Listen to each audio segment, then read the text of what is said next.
اعوذ باللہ من الشیطان الرجیم، بسم اللہ الرحمن الرحیم۔ جماعت پنجم کے اسلامیات میں آج کا جو ہمارا ٹاپک ہے وہ اسلامی اخوت ہے۔ اخوت کا مطلب ہے بھائی چارہ۔ اسلامی اخوت سے مراد ہے کہ سب مسلمان آپس میں بھائی بھائی ہے۔ قرآن مجید نے ایمان والوں کو ایک دوسرے کا بھائی قرار دیا ہے۔ ارشاد ربانی ہے، انما المؤمنون اخوۃ، سورۃ الحجرات کی آیت نمبر 10 ہے، جس کا ترجمہ ہے کہ بے شک مومن تو آپس میں بھائی بھائی ہے۔ فرمان نبوی صلی اللہ علیہ وآلہ وصحبہ وسلم، مسلمان وہ ہے جس کی زبان اور ہاتھ سے دوسرے مسلمان محفوظ رہے۔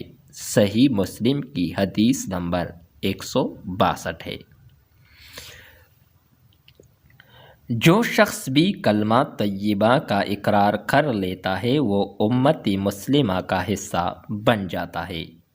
اس کلمہ کی بنیاد پر دنیا بھر کے مسلمان، خواہ وہ دنیا کے کسی بھی حصے میں ہوں، کسی بھی رنگ اور نسل سے تعلق رکھتے ہوں، کوئی بھی زبان بولتے ہوں، وہ آپس میں بھائی بھائی ہے۔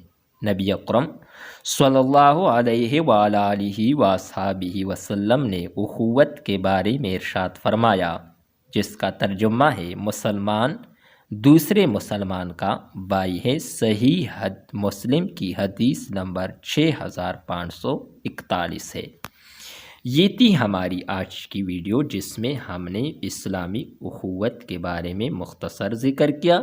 امید کرتا ہوں کہ یہ ویڈیو آپ کو اچھی لگی ہوگی۔ نیکسٹ ویڈیو کے ساتھ دوبارہ ملتے ہیں۔ خدا حافظ۔